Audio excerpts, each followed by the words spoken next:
और आप सभी हमारे थोड़े छोटे से बुलावे पर यहाँ पर आए, आपका हम आभार व्यक्त करते हैं। हिसार ज़िले के लिए और हिसार के लोगों के लिए बड़ी खुशी की बात है कि माननीय प्रधानमंत्री जी आज हम सबसे मिलने, हमें आशीर्वाद देने और सबका सहयोग मांगने हरियाणा हिसार की इलाके की जनता का 28 अक्टूबर को 1:15 बजे यहाँ पर हिसार पधार रहे हैं। हिसार हवाई अड्डे पर गुरु जम्बेश्वर यूनिवर्सिटी के सामने जो ग्राउंड है वहाँ पे प्रधानमंत्री जी की रैली प्रस्तावित है।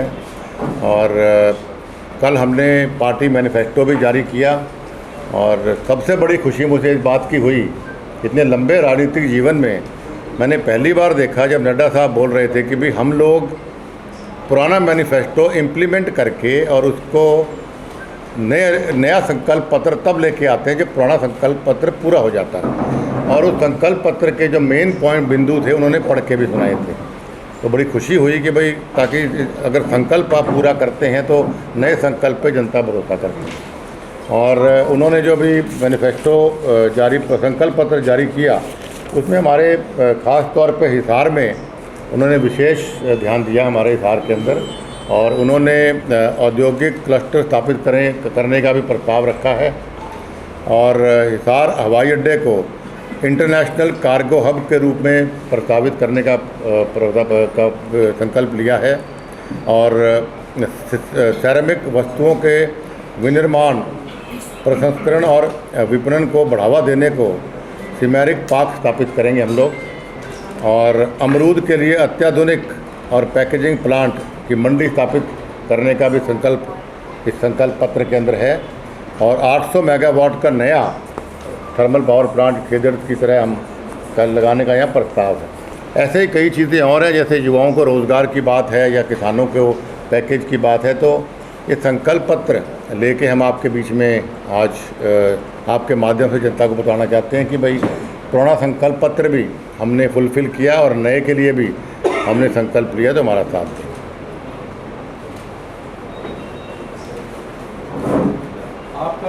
द्वारा जो है कांग्रेस के द्वारा जो 7 वादे पक्के इरादे का जो इसमें 2000 रुपये महिलाओं के लिए बोला गया, आपके संकल्प पत्र में सर 2100 रुपये से 100 रुपये बढ़ा के उनसे दिया गया। देखिए, कांग्रेस पार्टी क्या कहती है वो नहीं कहती। संकल्प पत्र बनाते वक्त हमारी पार्टी ने ये नहीं देखा भी दूसरी पार्टी के लोग क्या कहते हैं, क्योंकि कांग्रेस पार्टी ने, राहुल गांधी जी ने राजस्थान में वादा किया था कि हम 1, 2, 3, 4, 5, 6, 7 दिन के अंदर कर्जे माफ़ कर देंगे किसानों के, और ये कर देंगे, वो फ्री कर देंगे। वो नहीं हुआ। तो कांग्रेस पार्टी हमारे जैसे लोग अगर छोड़ के चले गए, इसका मेन रीज़न ही ये था कि भाई बातें हैं बातें, कोई वादे पूरे ये करते नहीं। और हमारा संकल्प पत्र जैसे हज़ारों लोगों से हमने जब जो हमारी कमेटी बनी थी, कल माननीय धनखड़ साहब ने भी बताया कि भाई हमने हर ज़िले में हर विधानसभा से हमने राय लेके और जो चीज़ हम डुएबल है वही संकल्प पत्र लें। इसलिए हमने कोई पार्टी ने क्या किया वो हमारा ना आधार था ना कुछ था, हम क्या दे रहे हैं उसको ध्यान में रख के हमने किया। हर जगह जो है बीजेपी प्रत्याशियों का विरोध हो रहा है, जो गाँव में उसमें भी नहीं दिया जा रहा। विरोध किन का? बीजेपी प्रत्याशियों का नहीं, मेरे को हमारा तो हिसार में तो मुझे लगता नहीं किसी का विरोध हुआ है, हरियाणा बाकी में ज्ञान है। लेकिन ये विरोध लोग कर रहे हैं वो कांग्रेस पार्टी के कुछ साथी कर रहे हैं। हालांकि हरियाणा का किसान जो है वो समझ गया है कि भाई कांग्रेस पार्टी सिर्फ इस्तेमाल करना जानती है। अब जैसे किसान आंदोलन हुआ, कितने कांग्रेस के सांसदों ने इस्तीफ़ा दिया किसानों के लिए, कितने हरियाणा के विधायकों ने या पंजाब के विधायकों ने इस्तीफ़ा दिया उनके लिए। जो चीज़ें पुराने समय से किसानों के लिए होती आ रही है उससे बेटर बीजेपी ने दिया। चाहे मुआवजे की बात थी, चाहे किसानों के MSP की बात थी, फसलें सारी 24 फसलें ले ली। हम किसान हितैषी सरकार है और जिन लोगों ने विरोध किया है वो सब प्लांटेड कुछ वर्कर हैं। किसान हरियाणा का पूर्ण रूप से भारतीय जनता पार्टी और मोदी जी की नीतियों के साथ। भूपेंद्र सिंह हुड्डा और हिसार के सांसद जयप्रकाश बोल रहे हैं कि लोकसभा में हमने बीजेपी को हाफ कर दिया और विधानसभा में साफ कर दिया, क्या कहना? मुंगेरी लाल के हसीन सपने 8 अक्टूबर को उनको यहाँ प्रेस कॉन्फ्रेंस बुला लीजिए, कहीं रेस्ट हाउस में अभी यहीं बैठा मिलूँगा। हरियाणा के अंदर हर हालत के अंदर भारतीय जनता पार्टी तीसरी बार सरकार बनाएगी। भारतीय जनता पार्टी ने बिना खर्ची बिना पर्ची के रोज़गार दिए हैं। भारतीय जनता पार्टी ने भ्रष्टाचार मुक्त प्रशासन दिया है। भारतीय जनता पार्टी ने समान विकास, समान रोज़गार के अवसर प्रदेश में दिए हैं। तो लोग इस बात को समझ चुके हैं। सुधीर जी, भाजपा ने काम काफ़ी करवाया, ये दावा किया जाता है, हाँ लेकिन जी। क्या भाजपा ने काम काफ़ी करवाया, ये दावा किया जाता है, लेकिन क्या काम वो जनता को बता नहीं पा रहे, क्या एंटी इनकम्बेंसी की लहर ज़्यादा है? नहीं, हमारी तो जो मैं जितने गांव के अंदर मैं गया हूं अभी तक, हमारी प्रो इनकम्बेंसी है, एंटी नहीं है। क्योंकि देखिए, जैसे मैंने अभी आपको कहा कि क्या चौधरी भजनलाल जी की सरकार में आपको घर बैठे रोज़गार मिलता था या भारतीय जनता पार्टी में मिलता है बगैर खर्ची बगैर पर्ची के।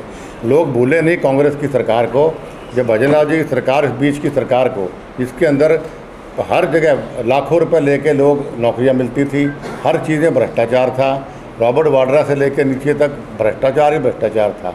लोग इस बात को भूले नहीं है, इसलिए इनका इनकम्बेंसी लोगों को हमने याद दिलाया कि क्या वो करप्ट गवर्नमेंट चाहते हो या ऐसी गवर्नमेंट चाहते हो। तो there is no anti incumbency for us. Delhi के पूर्व सीएम जो रहे केजरीवाल, उनकी एंट्री हो चुकी है, हरियाणा में कैंपेनिंग संभाल रहे हैं, उनको लेकर आप क्या कहेंगे? कौन? केजरीवाल। केजरीवाल साहब से सबसे पहला प्रश्न मेरा ये है, आप भी अगर आएँ तो पूछिएगा कि भाई आप हमारा SYL का पानी, जो सबसे बड़ा मुद्दा हमारे हरियाणा राजस्थान के लिए, स्पेशली हरियाणा के लिए, वो हमारा सुप्रीम कोर्ट तक फैसला हमारा इनिशियली हुआ था। आज पंजाब को हिदायत दी जा चुकी है सुप्रीम कोर्ट द्वारा कि आप हमारे हक का पानी हमें दे दो। तो पंजाब में सरकार आम आदमी पार्टी की है, तो क्या हमें चुनाव से पहले पानी दे देंगे? परमानेंट चलेगा। अगर वो वाकई में कहते हैं मैं हरियाणा का हूँ या मैं हरियाणा का हित जानता हूँ, तो हमें SYL का पानी दे दे। कुलदीप बिश्नोई खुद भी अपना वोट उनको दे देगा। सर, आपने भी SYL की बात की, एनडीए की सरकार केंद्र में भी रही, अटल बिहारी वाजपेयी प्रधानमंत्री, नरेंद्र मोदी के समय भी प्रकाश सिंह बादल वहाँ पर सीएम थे और आपकी पार्टी उस सरकार में भागीदार थी, तब तो SYL का पानी लाया जा सकता था। क्या कारण रहा कि आप लोग नहीं ला पाए? हमने लंबा संघर्ष किया, तो अपनी बात करता हूँ, लंबा संघर्ष हमने किया और आज जैसे मैंने कहा कहीं भी ये मामला लंबित नहीं है।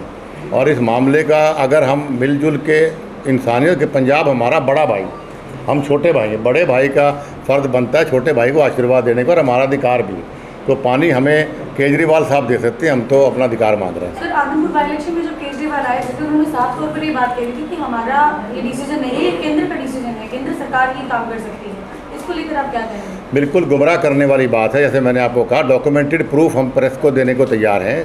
कोर्ट का फैसला हमारे ऊपर है और इन्हीं केजरीवाल ने पंजाब चुनाव में ये कहा था कि हरियाणा का हक पानी का एक बूंद का नहीं है, हम पानी की एक बूंद SYL के हरियाणा को नहीं देंगे। उस वक्त वहाँ क्यों नहीं उन्होंने बोला? हाँ जी,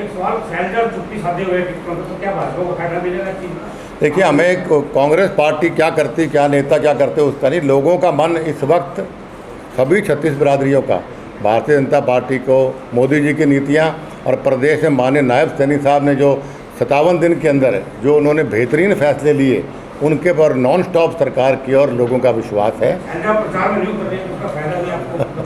मैंने आपसे जवाब दे दिया, अभी शैलजा जी आए नहीं हैं, लोगों का मन भारतीय जनता पार्टी की ओर है। शैलजा सम्मानित नेता है और सीनियर नेता है, उनके साथ जो कांग्रेस कर रही है वो अच्छा नहीं कर रही।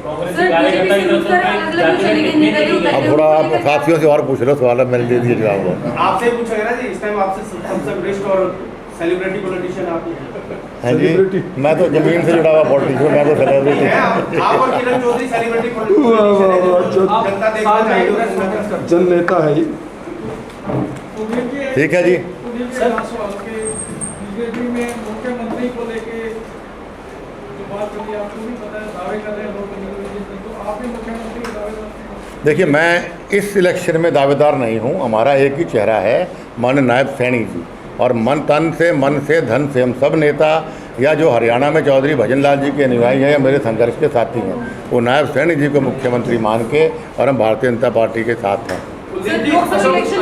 बताइए, क्या भारतीय जनता पार्टी ने कुलदीप बिश्नोई का हरियाणा में जो पावर है वो पहचान लिया फिलहाल? नहीं, देखिए, भावे को सम्मान दे, आपके बीच में बैठा हूँ, इतनी बड़ी रैली का संयोजक मुझे बनाया, तो सम्मान में कोई कमी नहीं है। और ये विपक्ष के लोग फैलाते रहते हैं भाई कुलदीप को सम्मान नहीं दे रहे, कुलदीप को सम्मान दे, मैं पूर्ण रूप से प्रसन्न हूँ, सम्मान दे रहे हैं। और हर हालत के अंदर मेरा हर आदमी, हर कार्यकर्ता भारतीय जनता पार्टी के तन मन धन से लगा हुआ। हिसार जिले की 7 जो सीटें, उनमें क्या लगता है 7 सीटों में हिसार जिले के हम लोग हिसार जिले के 7 सीट हम जीतेंगे और पूर्ण बहुमत से, पहले से ज़्यादा विधायकों के साथ हम सरकार बनाएंगे। लोकसभा इलेक्शन में जो पार्टी की परफॉर्मेंस थी बिलो द बेल्ट रही, जहाँ पर 10 सीटें एक्सपेक्ट की जा रही थी, नहीं मिल पाई, 5 बची, तो विधानसभा इलेक्शन में क्या कुछ रहेगा और मतलब पार्टी हिस्ट्री बनाएगी और खुद हिस्ट्री बनकर रह जाएगी? देखिए, क्या हर इलेक्शन के अपने अपने मुद्दे होते हैं। पंचायत के इलेक्शन में अलग होते हैं, जिला परिषद में अलग होते हैं, लोकसभा में अलग थे और विधानसभा में अलग हैं। तो विधानसभा की बात आज हम करेंगे। सिर्फ विधानसभा के अंदर जहाँ जहाँ मैं गया हूँ, या मेरे लोग मुझे बताते हैं, लोगों ने मन बनाया है कि भाई हम भूमाफिया सरकार को हम दोबारा हरियाणा में लेके नहीं आना चाहते, किसान विरोधी सरकार को हम दोबारा लेके नहीं आना चाहते, भ्रष्टाचार युक्त सरकार को हम दोबारा हरियाणा में उस पार्टी को लेके नहीं आना चाहते। ये मन लो। Thank you very much. Thank you. आप सभी से निवेदन है कि जलपान लेके जाएं। बहुत बहुत धन्यवाद आप सभी का। और सभी जलपान